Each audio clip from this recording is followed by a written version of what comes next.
Hometown Ghost Stories contains serious and often distressing events and is not intended for all audiences. Viewer discretion is advised.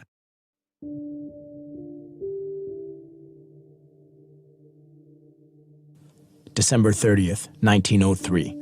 Over 1,700 people eagerly entered the newly opened Iroquois Theatre in Chicago. The theater was a sight to behold, with 60-foot-high ceilings, white marbled walls, and grand staircases. The Iroquois had just opened 5 weeks earlier, in November.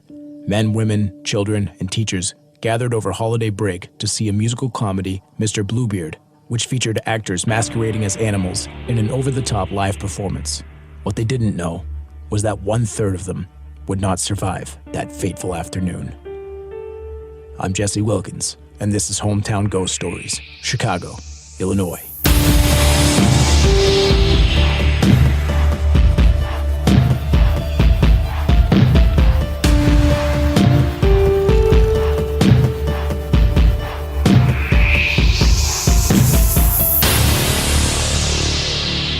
The building had a capacity of just over 1,600, with 3 levels. The main floor had 700 seats, the second level had 400 seats, and the third level had around 500.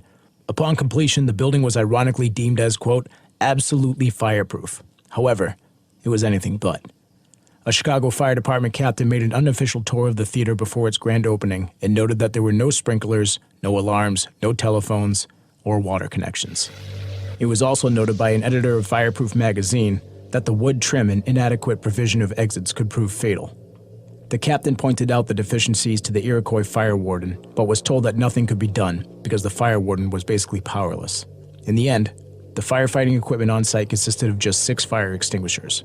The brand was Kill Fire, and these particular extinguishers were intended to extinguish chimney fires in residential houses. On December 30th at 3:15 p.m., as the show began its second act, a spark from a stage light ignited nearby drapery. The crew attempted to stop the fire using the Kill Fire extinguishers, but couldn't reach the flames.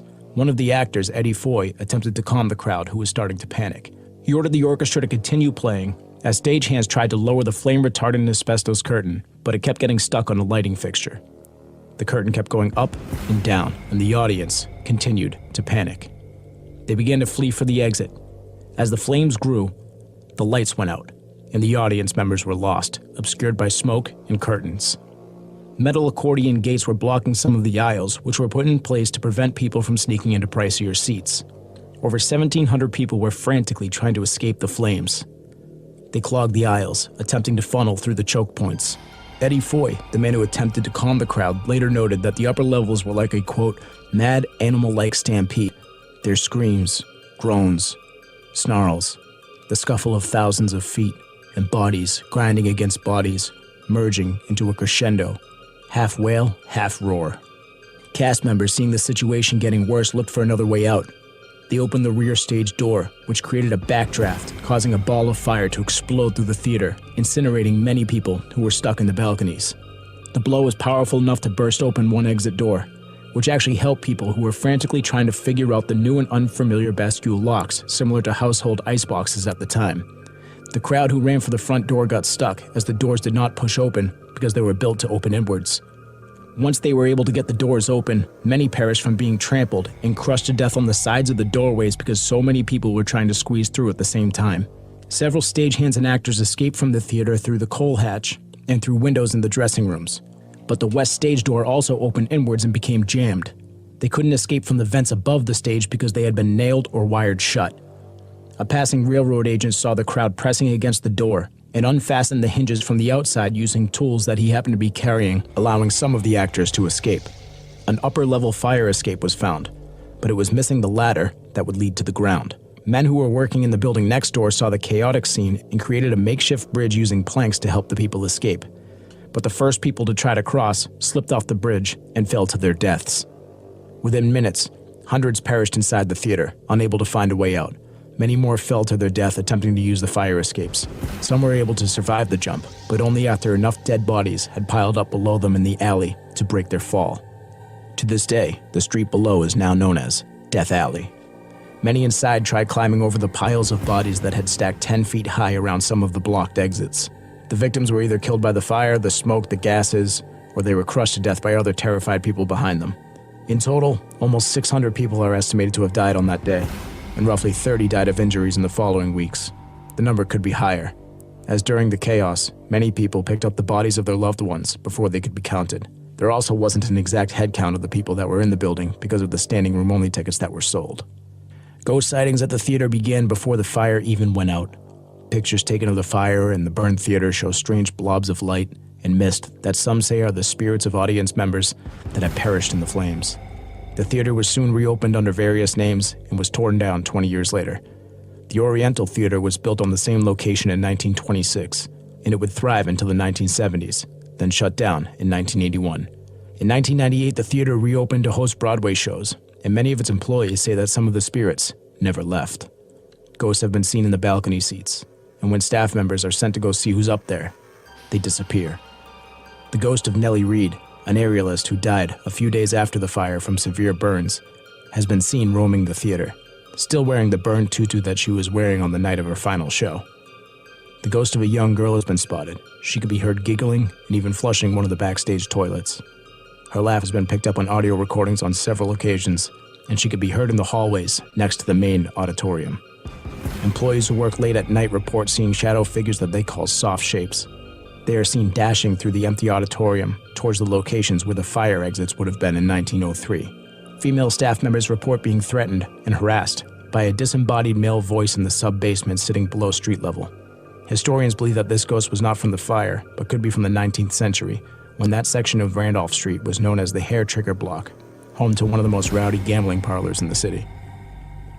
Following the incident, a number of city officials were brought to trial for negligence, but most of them got off on technicalities. The only people that were ever successfully prosecuted for the crimes were the ones that robbed the dead bodies, taking rings off of fingers, necklaces, and money out of the pockets of the dead. The Iroquois Theatre Fire, Chicago, Illinois.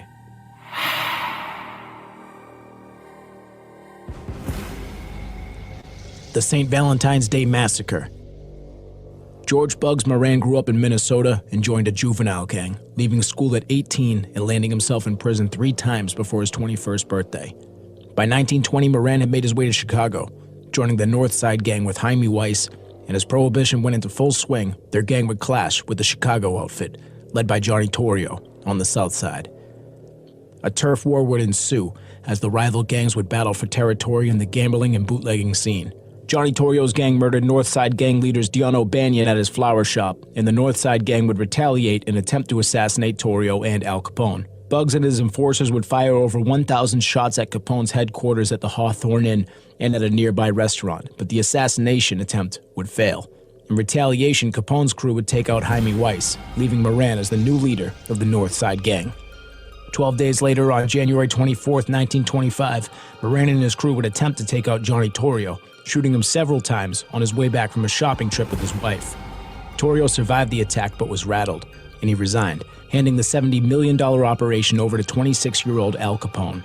Word had begun to circulate that Capone had put out a hit on Moran. As weeks passed and nothing seemed out of order, the gang would let their guard down, as the threats seemed to be just rumors. On the morning of February 14, 1929, 6 members of the North Side Gang entered the SMC Cartage Company garage, waiting for a meeting with Moran and a shipment of bootleg liquor. As Bugs approached the garage, he noticed a police car slowly circling the block, and he got spooked. Moran decided to head to a coffee shop instead, as he didn't want to be spotted by authorities. At roughly 10:30 a.m., a vehicle approached the garage and parked outside. 4 men got out of the car, 2 dressed as police officers with their guns drawn, and 2 mobsters carrying Tommy guns. The 2 men who were dressed as officers entered the garage, taking the gang by surprise. They seized the 6 gangsters' sidearms and had them line up against a brick wall. They also grabbed the mechanic and lined him up alongside the men. The 2 mobsters entered the room, and all 4 of them opened fire, firing roughly 70 shots and killing 6 of them instantly. They even finished off 2 of them with point-blank shotgun shots. Frank Gusenberg, one of the North Side gang members who was shot, miraculously survived the initial attack.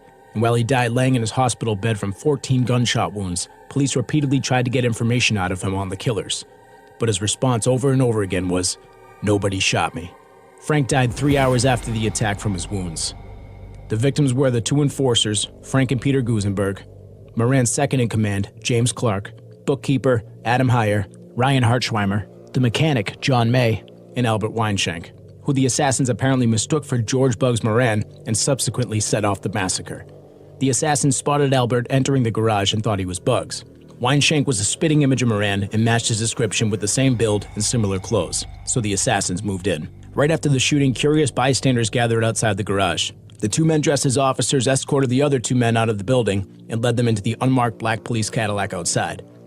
To the public, this looked like the police had been responding to the shooting and arrested the two responsible. But this was clearly their plan from the beginning. When Moran was asked about the killings, he told authorities, "Only Capone kills like that." Police immediately suspected Al Capone had orchestrated the hit.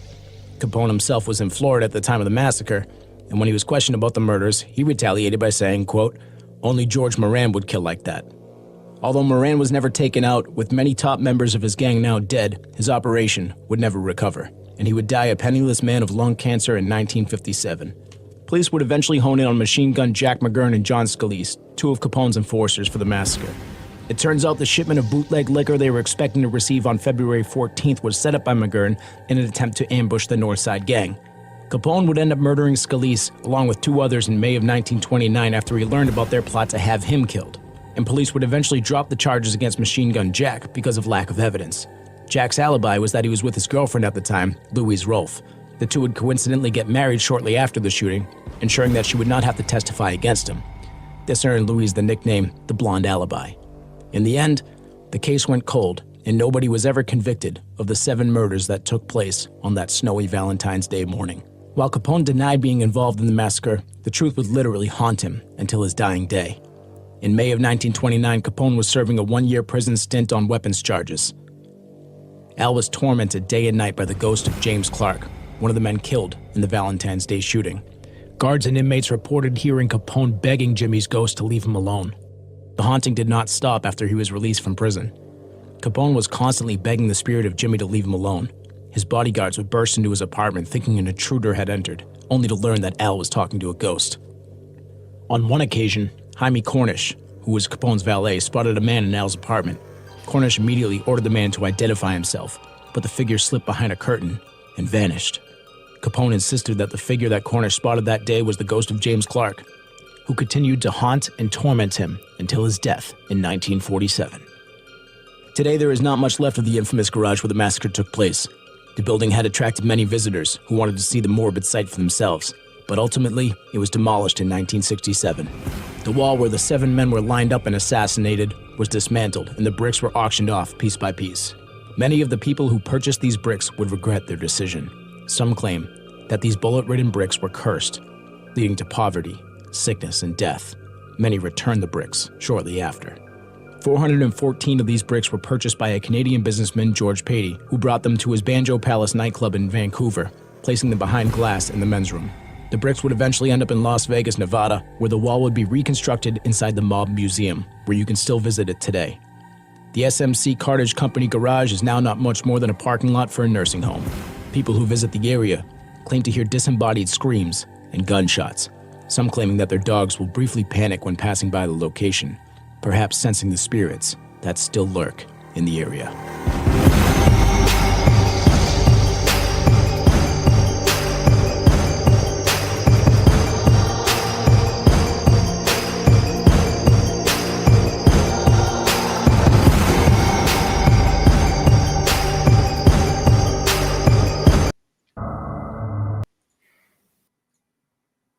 Another smooth intro there. Sorry about that. I was like, thank God, we finally got rid of Dave. I clicked on the wrong video. And it brought back up the intro. Anyways, welcome in, ladies and gentlemen. This is episode number 17 of Hometown Ghost Stories. I'm Jesse Wilkins. That's Rob Coakley. That's Dave Wilkins. And that was Chicago, Illinois. 2 serious stories with the Iroquois Theatre burning and then the St. Valentine's Day massacre.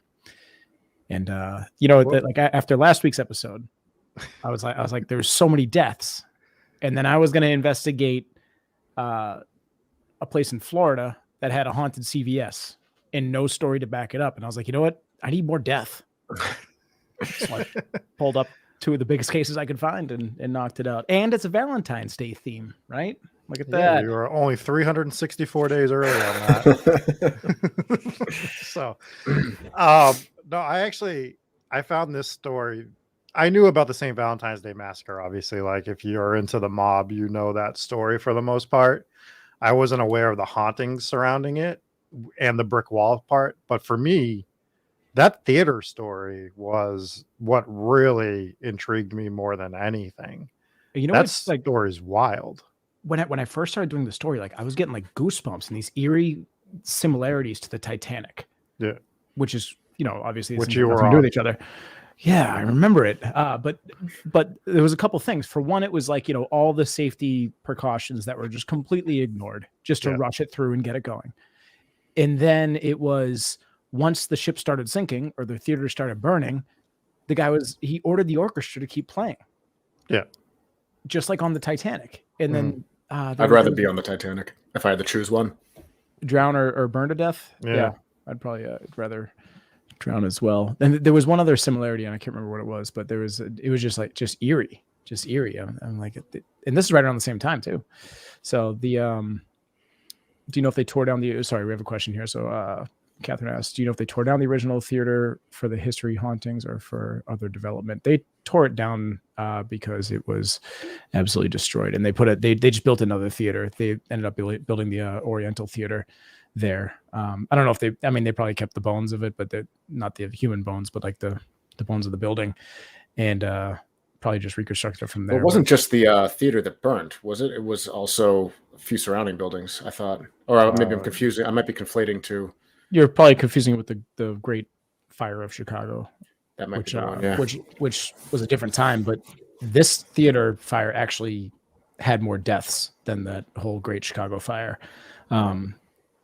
But obviously there was, you know, practically the whole city burned in the Great Fire. It was just with this one, there was more deaths. Dorico says that would be rather sinister if they kept the human bones. Yeah. Well, I said bones, and I was like, well, there are also, you know, a lot of human bones there. And then Soph says one of the photos of the theater looked like it was during the fire. Did someone take out the camera mid-fire? So there were some pictures, like, I mean, it was still smoldering, but obviously it wasn't while it was still absolutely raging. But a lot of those older pictures, they went in like right as it was still, you know, basically being put out, and they took pictures. And those were the first like ghost pictures too. And you wonder how much of it is smoke or whatever, but a lot of people say like there was some eerie mists and some glowing orbs. There was one picture that we showed in the video which had like a circle of like light. So there were some eerie pictures and everything. So they said the haunting started right away in that building, and what a terrifying story that is. And the even sadder part about that is, I mean, obviously when you have 600 people dead, it's super sad, but it was a ton of kids, like way more than normal. And that guy, Eddie Foy, the one that that kind of had his account of it that he wrote about after. He also wrote about how he had never seen so many kids in the theater, and that was because it was during school break because it was right near Christmas, and that just makes it even more sad. So, a lot of teachers, a lot of kids that perished in that fire, and what reminds me a lot of the Victoria Hall, the Victoria Hall tragedy. Have you guys heard of that? No. No. So I don't want to go like too deep into it because I don't know if there's any hauntings associated with it, but basically another theater like this in the 1800s in England, there was a show going on in the afternoon, and it was for kids. It was like mostly kids 3 to 14 in it. Parents dropped their kids off. Mm-hmm. And at the end of the show, they announced that certain tickets were going to win a prize. So they opened the doors to let the kids down near the stage. And as they did that, they only cracked it open a little bit to try to keep the doors orderly. What ended up happening is the kids still rushed the doors, and it caused a logjam, and almost 200 kids died. Wow. Which is freaking bananas. That's crazy because there wasn't even there was no fire, not like they just rushed the door. They had that same problem in the Iroquois Theatre, which was, and this was one of the things that they would warn them about was like, hey, these doors aren't wide enough. And a lot of people died, not from the fire, not from the smoke, but because they got squished against the edge of the door because so many people were trying to jam through at the same time. So, you had people dying from getting trampled, but you also had people dying, just getting crushed on like the side of the door frame. That happened at the Rhode Island nightclub fire. It was Rhode Island, right? Yeah. And because I knew a guy who was there. Was it the Great White The concert or Great something? White, yeah, the band, and I knew a guy who was there. And he was talking about that one. He said the same thing, and his buddy actually died in that fire. And what happened was they were doing the exact same thing. They were trying to rush through the doorway, and the guy I know, he got through, but his buddy got stuck, and he was trying to pull his buddy out, pull it by the arm, and just couldn't get him. They're all screaming. Yeah, that's at the Station nightclub fire.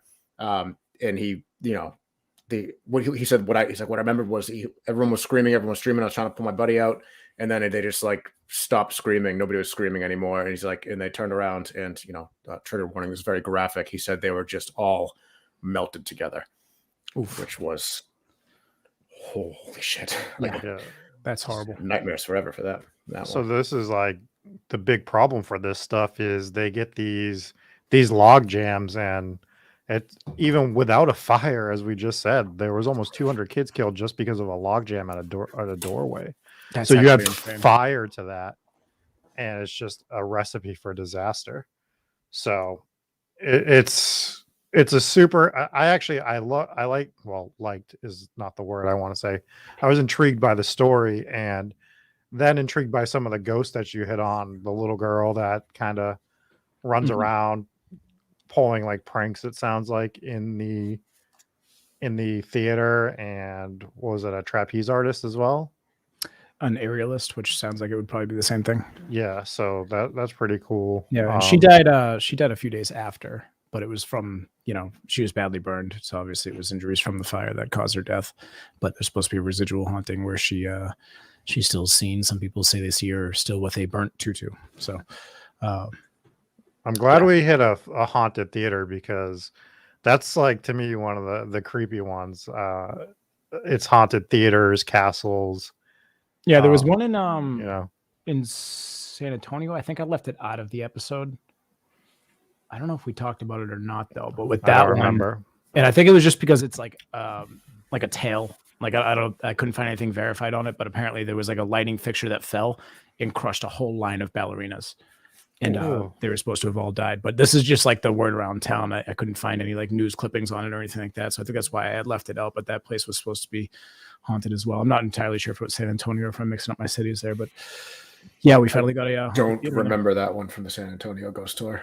I don't think it was in the tour. I think it was just in my research afterwards. So there was that. But yeah, this one, I mean, close to 600. They don't really know the real number, and I had mentioned in the episode, but it could be a lot higher, because at this point they were already over capacity. They sold 1,700 tickets to a show that only had 1,600 seats or 1,500 seats, and then they also had standing room only seats.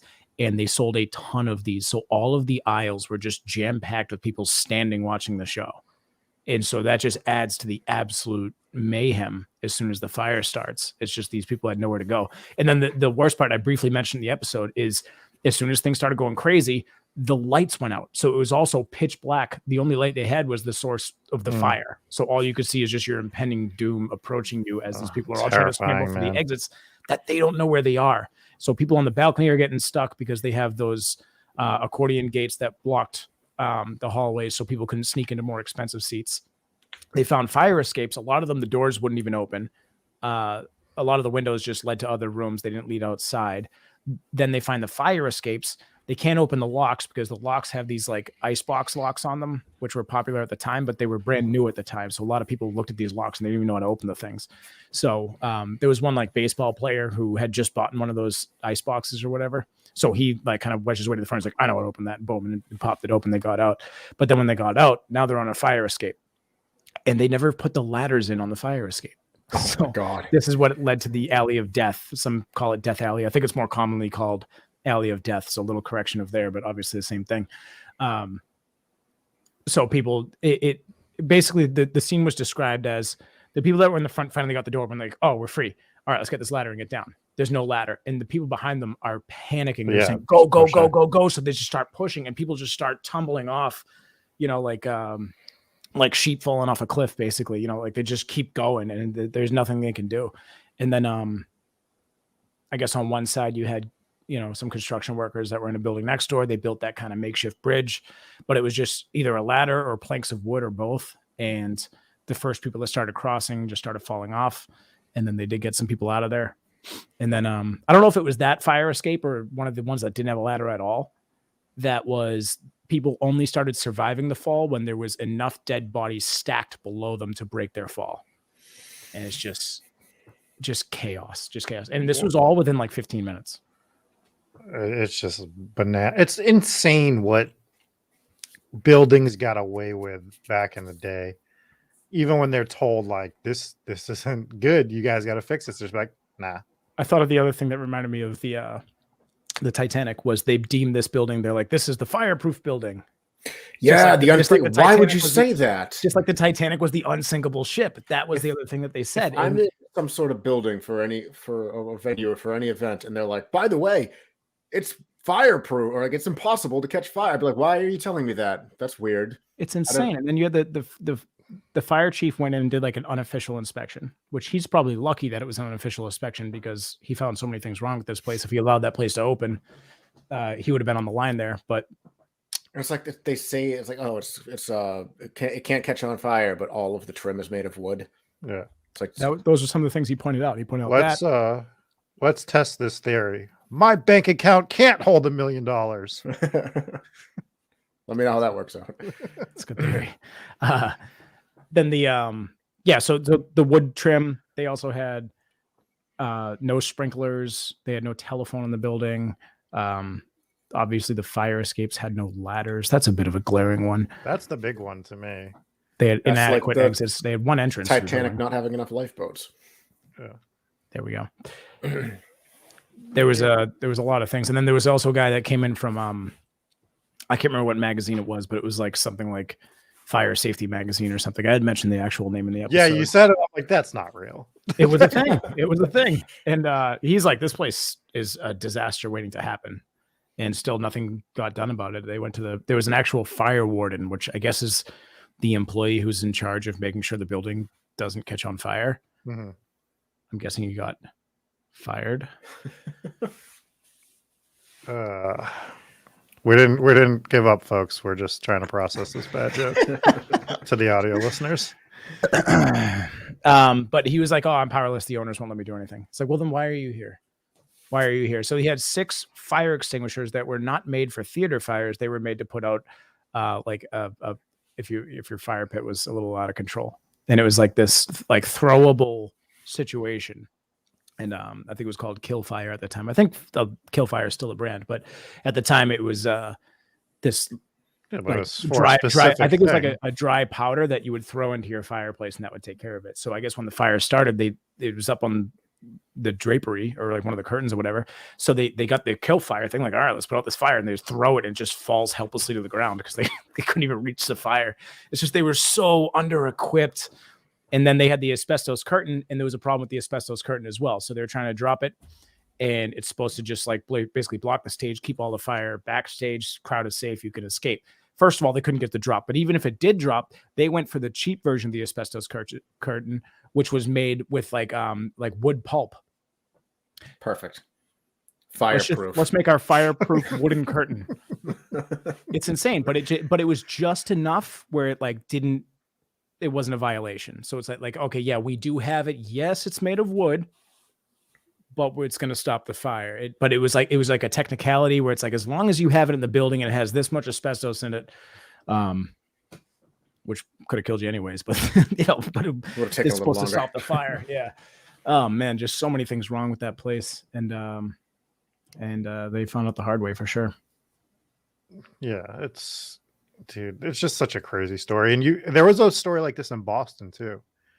It was like the Tropicana nightclub or something like that, or the something like that type of word, nightclub, same exact stuff, same story. Just they weren't gonna catch on fire. It lit up fast. This was in like 1919, the Boca, something like that. I'll look it up at some point, but you just hear all these stories from like the late 1800s, these nightclubs, these theaters, and just it was all before they started. So they started like with OSHA regulations, well, not even OSHA, but like the all the regulations that you have to do because of all of these old, when you're building a building, because of all of these old fires that happened, like everything has to be steel, like steel beams, steel studs in commercial buildings nowadays. The doorways have to be even bigger. Stairways have to be bigger. For all of these things were put into place because of these crazy fires that happened from the time frame that you're talking about. So that's why. The one I was just talking about, sorry, is the Coconut Grove fire, which is the one that took place in Boston. That was in 1942, and that's the second deadliest single building fire in U.S. history. So I'm guessing the one you did is the first, and that killed 492 people. And it's like all the same stories where people got stuck. I'm laughing at the comment. I'm not laughing at wrong time. Yeah, Volpe says I have OCD. Please don't change screen positions. Well, I put it back to what we started at. That's why I put it. Sorry, Volpe. Everything's gonna be all right. Don't worry about it. We're fine. Stop it. Yeah, with that fire in Boston, I actually every time I was looking up pictures of the Iroquois fire, the Boston The Coconut Grove one, that the pictures of that one would pop in, and I'm like trying. And so I now know the layout of the entire Coconut Grove fire because I know how many pictures I had to avoid. I'm like, no, that's the main entrance. I was trying to figure it out. That's what they did to swing dancing. See, so Andrew Captain McSlug says Coconut Grove is specifically why commercial doors must swing outwards. I heard the same about the Iroquois fire. Maybe it was a combination of the two. What year was Coconut Grove? 1942. Now, Andrew's a firefighter, so I'm going to take his word for it. But I know a bunch of these regulations. For example, you have to have the clearly marked exits. Whole bunch of different regulations went into place because of the Iroquois fire, rightly so. And they had to do a whole bunch of changes going forward. And the craziest thing about this is basically nobody was held accountable for any of this stuff. They all got off on technicalities. Nobody was charged. None of the owners, none of the people that approved it, nothing. So nobody got charged. The only people who got charged were the thieves that went in afterwards and either stole rings off of the dead bodies, jewelry, money. Some of those people got caught. And then I guess next door, I can't remember the name of the business, but they had set up like a makeshift morgue.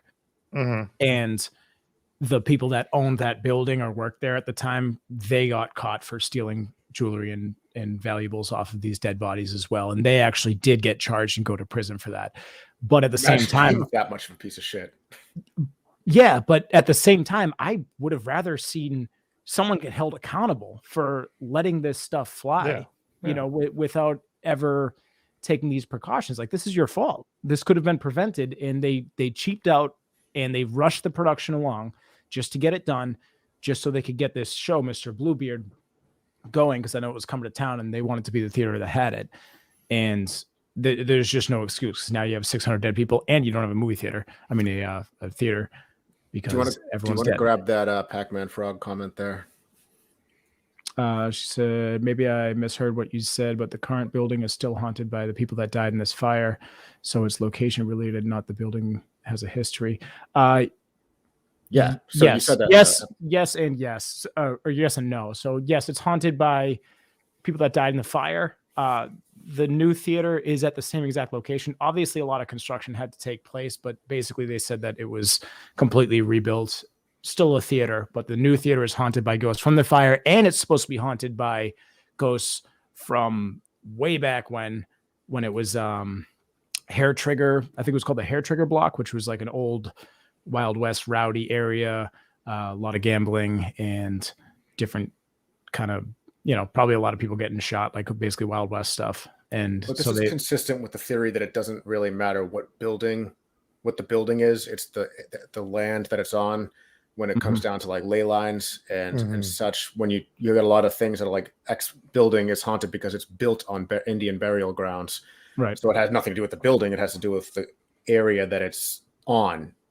And the theory has it a lot of that can have a lot to do with the kind of rocks that are underneath, like granite and limestone and stuff like that stores electricity.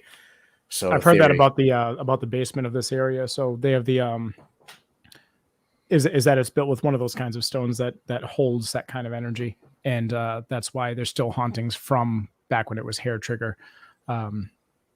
Hair trigger block. I want to get the name right, but I believe that was it. So they think that one of the ghosts there, that was the one that was like tormenting women down in the basement or whatever.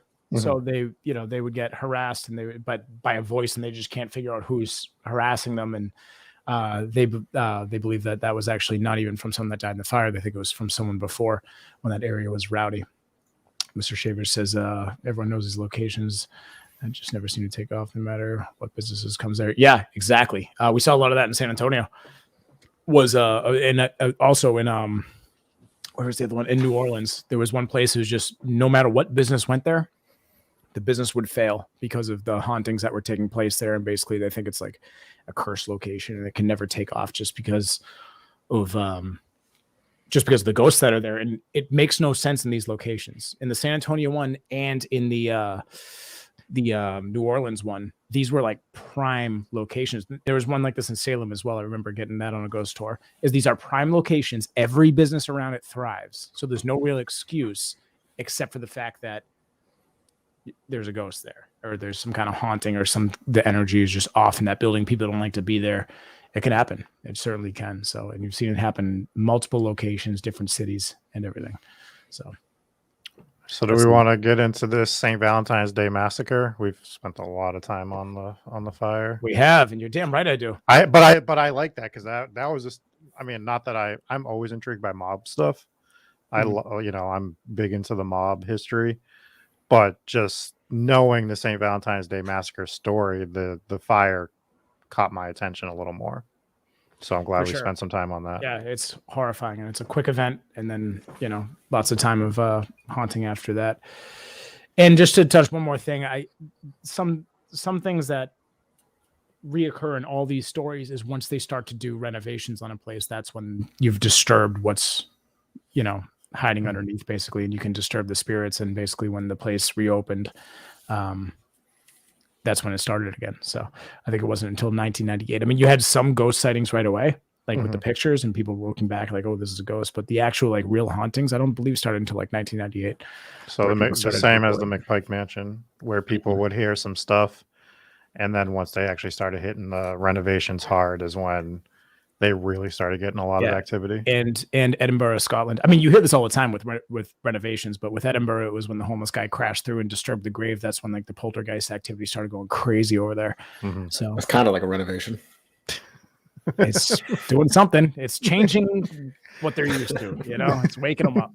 So I do want to talk about this. This episode was one of those rabbit hole episodes where I'm like, I'm going to touch on Al Capone, and you just can't just jump into one story, or I'm going to touch on the St. Valentine's Day massacre. Well, and it's like, okay, well, I have all these gangsters with all these ties to these other gangsters, and you have a turf war going on. And it was such a fun story to jump into. We could have done 5 parts on this episode, but obviously the climax of it is the St. Valentine's Day massacre. But it's kind of like one of those like murder mysteries where it starts at the end and then you go back, but then you also have the haunting. So it's got a lot to it. It's yeah, I've done. I knew nothing of his haunting. I had no idea he was seeing ghosts and stuff. That's very interesting. That's kind of left out of a lot.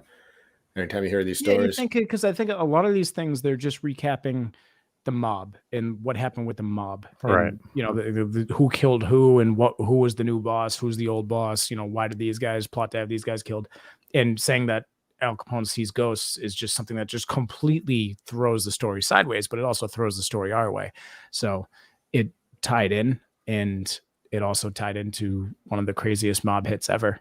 So you had this is the craziest mob hit ever. Yes, and it was so well done. Like they missed the target. Aside from that, also true. Yeah, it was so well done. Aside from not being well done, it was really well done. But mission accomplished, because sure, they didn't kill Bugs, but they killed his business. They crippled his business. He never recovered. He died broke, and he basically was just out of the picture after that. So, correct, they didn't kill him. They killed a guy that looked exactly like him. I don't know if you guys saw that side-by-side picture. That was Bugs, and was it Weinshank that looked just like him? It was Albert. Was he the optometrist? I don't know. All these guys, when I was looking into them, like they had some really stable job, and then they were also just mobsters. I'm like, no, one of them. So everyone there had ties to the gang in one way or another. Even the mechanic, he would also crack the safes for bank robberies. So he wasn't just there's a couple of things out there floating around like he was just a mechanic in the wrong place at the wrong time. That's even kind of how the movie portrayed him. He's like, but I'm just a mechanic, but he wasn't. That's what he said. But no, he was working for the gang. I didn't go so far as to call him an actual gang member. And there's a lot of varying accounts. A lot of them say it was only, because he would do the mechanic's work, and they were using his shop, I believe, as like their false business or whatever. Like, okay, we're going to work. We're going to go work at the garage. I think so. But then I read a couple things that were like they only went to that garage because Machine Gun Jack told them that was where they were going to meet to do the bootleg liquor deal.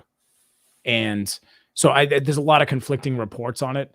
I've read that there was five mobsters, 5 members of the North Side gang that got taken out. And then 2 of them were just associates. You know, one was like a bookkeeper and one was the mechanic, if you even call that an associate. No, so one of them was an optometrist, and I can't find which one it was.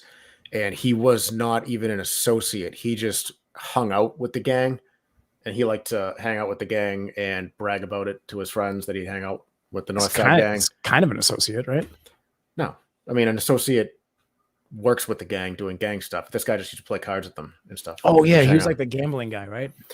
He might have been. I can't find his name. I'm actually looking at, I think, what might be the worst. They're all the worst. They're all the worst. This is what the History Channel, and they're like, they're not. There's like no names. Like, what are you doing? But yeah. So that guy, he was an optometrist, and he liked to hang out and brag that he hung out with the gang.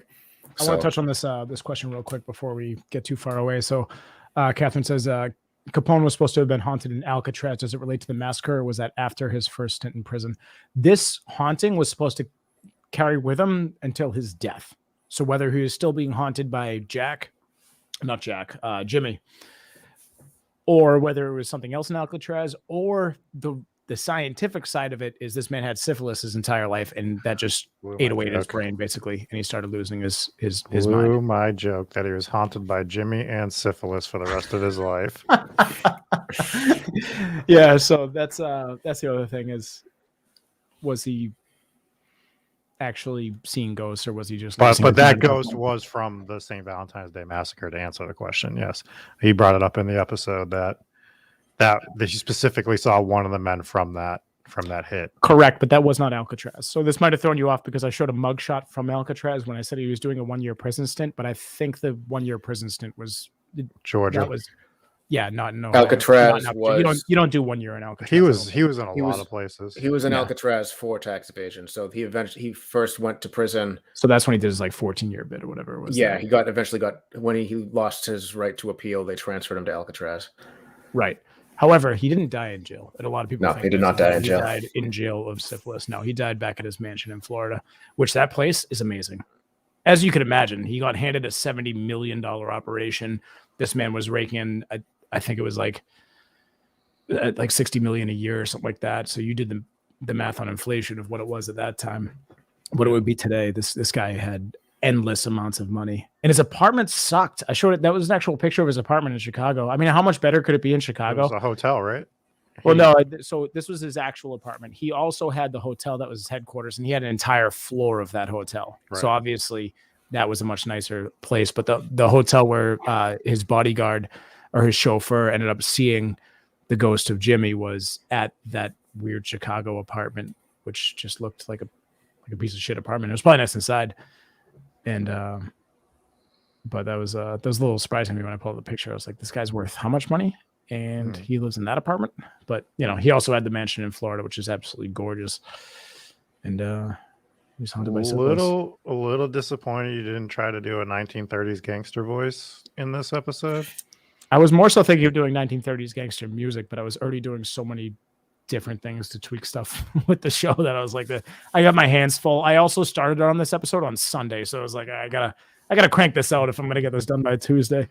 Yeah, the subject switch was a little something for me. So that's Chicago. I'm sure we could do a whole lot more in Chicago, but we're just gonna say part 1 because I only picked 2 locations in Chicago, and it was more than I could handle. So there's so much in Chicago that there's no way we don't there's no way come back to Chicago at some point. Several times. So I would say I want to visit these locations, but both of them are gone. So they demolished the garage. It's just a parking lot, or it's like I showed a few pictures of it. It's just like a field next to a nursing home now. So that's completely gone. I would visit the Mobster Museum in Las Vegas. That looks really cool. And they have the whole wall reconstructed there. Oh, that was the other thing. We should probably touch on that, is that these bricks. The haunted bricks? The haunted bricks. So they were supposed to be cursed. This guy, Patty, he bought most of the bricks after a lot of them got returned because they were cursed and haunted. And this is one of those things where like, oh, well, I lost all my money and I had bad fortune. It's like, well, maybe you should stop buying bricks that often. Maybe you're not making the best financial decisions. Dude, I want those bricks. It's not bad fortune. It's bad decision making.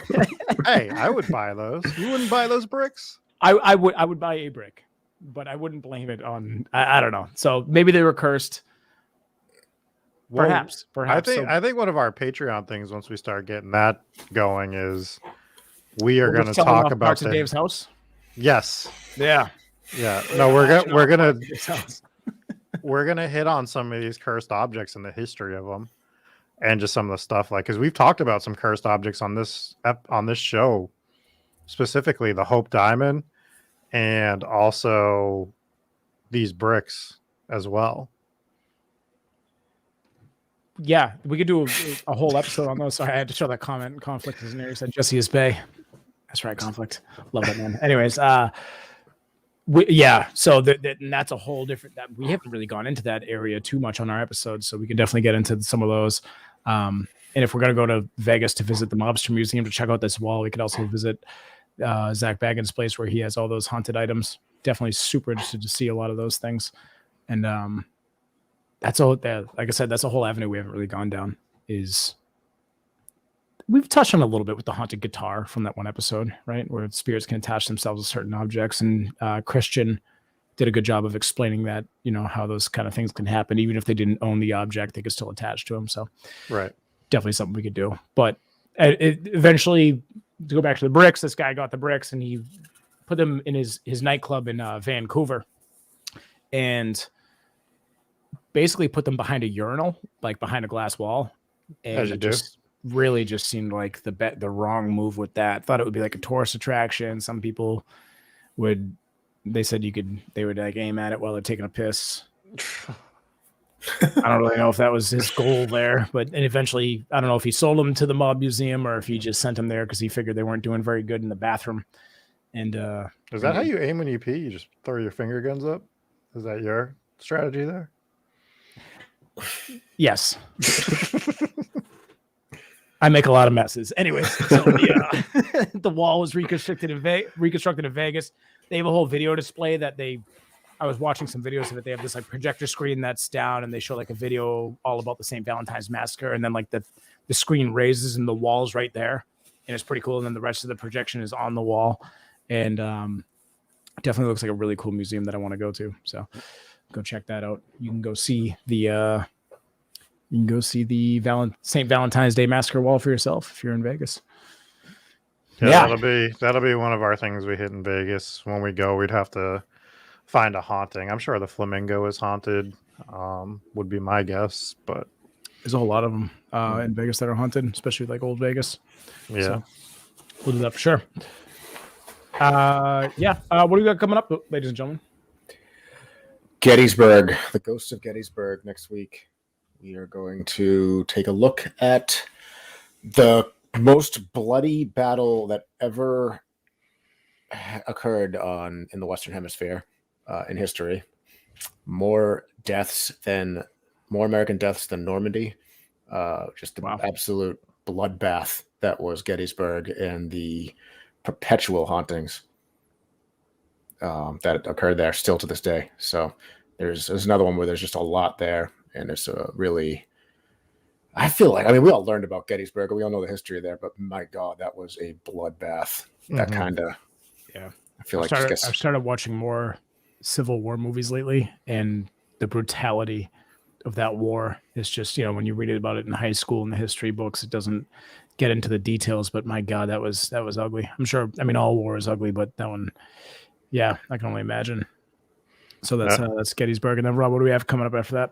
So after that, we have an episode where we actually went and investigated, which is Stowe, Vermont. Yes. And it's the story of a bridge and a inn. And both had their moments, but that haunted bridge especially was... That was something. I don't want to spoil anything because I want to save it for the episode, but yeah, that was the bridge. Considerably more scary than the hotel, in my opinion. I will say that the bridge, and if you actually go to our TikTok and look for the clip, the most scared I've ever seen Dave in my life was on that bridge. And I'm not kidding. So it's hard to get Dave scared. I want to touch on this comment before we go. The Robert Dahl is crazy story. Yeah, I'm not sure where it is, but you should look into Robert the Doll. Some seriously scary stuff with that doll. I've seen the movie. I don't know if that movie has anything to do with the actual story. Most of these movies don't. No, the Robert the Doll story is crazy, and I do think that is at the museum that Baggins has.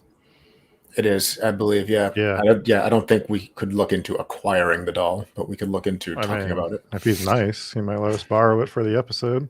I don't think that's what she was asking, but yeah, I think this whole haunted object thing, I think that's something that we spin into like our October marathon. We're going to try to put out a whole bunch of content once we hit October. And there's the haunted chair. Did you ever hear about the haunted chair? I have heard about the haunted chair. Yeah. I have heard about the haunted chair. 100%. So I want to talk about this real quick. To anyone from TikTok that has joined us, we talked about it last week where we're like, oh, we had a lot of success on TikTok. Well, let's talk about that times 1,000 because it has gone absolutely bananas. We're approaching 45,000 followers on TikTok. I believe last week we were at 6,000, and we had one of our videos blew up. Our first video to go over 1 million views on TikTok. So if you haven't yet, follow us on TikTok. Just search Hometown Ghost Stories. If you guys are coming here from TikTok, I want to thank you guys so much for for helping putting that video out there and helping to blow up the page altogether. All of our videos across the board all have done really well because of the success and because of your support. So thank you guys so much for following on TikTok. And this show, obviously, if you're here watching it on YouTube, we're also we have a podcast. So go check it out on iTunes. Leave a review on iTunes. We have gotten more reviews. Oh, we should read some reviews. Let's read the big one that we got. Yes. So just keep talking. I'll pull it up. Let's do that. So if you guys haven't left a review on iTunes yet, make sure you swing over to iTunes podcast and give us a little 5-star review and drop a comment. Tell us what you think about the show, and or leave a funny comment. We got a few of those as well. So, and we're on Spotify as well. Yes, we are. So we got a review from K Gavin. He says he's a night stalker, not Richard Ramirez kind. You know, he's a night stalker. He puts stuff on shelves. Oh, stock. That's completely different. Yeah. I'm actually glad you clarified that. Hi. Yeah. I'm a night stalker. I'm a night stalker. I've been arrested 15 times. So he says, I'm a night stalker and needed more podcasts to listen to since I'm caught up with the ones I listen to. And I was like, ghost stories sound like fun to listen to. I tried one podcast and it was just weird, but I gave this one a shot and actually really like it. I like the story time of it. I wish the creepiness can keep going and more cool ghost encounters. Didn't realize this was a new show. San Antonio episode is my favorite since I'm in Texas and located in Corpus Christi, which isn't far. And I guess I never noticed the Emily Morgan Hotel either. So that's very much appreciate getting the 5-star review from him. Yeah, thanks for listening. And we are new, but that is a common thing. It was people not noticing the Emily Morgan Hotel. Yeah, not the first time I've heard that, which is crazy because Rob had mentioned it on the show. Monster of a building, the most. But it's next to the Alamo, so you're looking when you're there, you're looking at the Alamo. Right. Yeah, Rob had mentioned it on the show, and then Christian, who we brought on as a guest on the show, also mentioned that he's like, "Don't feel bad, I didn't notice the Emily Morgan either." I'm like, how? But again, it's a city with a lot of buildings, and if you don't know what a specific building it is, then maybe you don't pay attention. It's just another building. So that's that. So that was Chicago, probably part 1 of Chicago because there's so much more to go over. But the St. Valentine's Day Massacre and the Iroquois Theatre fire Both absolutely insane stories. Thank you guys for tuning in. We'll be back next week with the Gettysburg episode, and then we head to Vermont for another episode that had a live investigation that we checked out ourselves. A very cold, very fun weekend for us there. Yes. And I just last shout out. I want to give a shout out to Ray Brown for our amazing professional disclaimer that we had in the beginning. Let's just play it again. Let's play it again, guys. Let's play it. Hometown Ghost Stories contains serious and often distressing events and is not intended for all audiences. Viewer discretion is advised. So good. You guys want to play it again? One more time. No. Don't do it. The most legit disclaimer ever. Love it. Love it. So I've worked for Ray for a long time at the radio station, and big shout out to Ray. So thank you guys for tuning in, and that'll pretty much do it for this week. Thank you guys, and we'll see you next time. Hey guys, I'm Jesse Wilkins from Hometown Ghost Stories. I want to thank you so much for watching this episode. If you enjoyed it, make sure you hit subscribe, hit the notification bell so you can see when we go live again. Also, if you're interested, please consider becoming a supporter on Patreon. The link is in the description below. Lots of cool perks. You can get your name in the credits, customized videos, join us on the live stream. Lots of cool stuff there. So head on over to Patreon, check out Hometown Ghost Stories. Make sure to follow us on Twitter, Twitch, Facebook. All the links are available below, and we'll see you guys next time for another episode of Hometown Ghost Stories.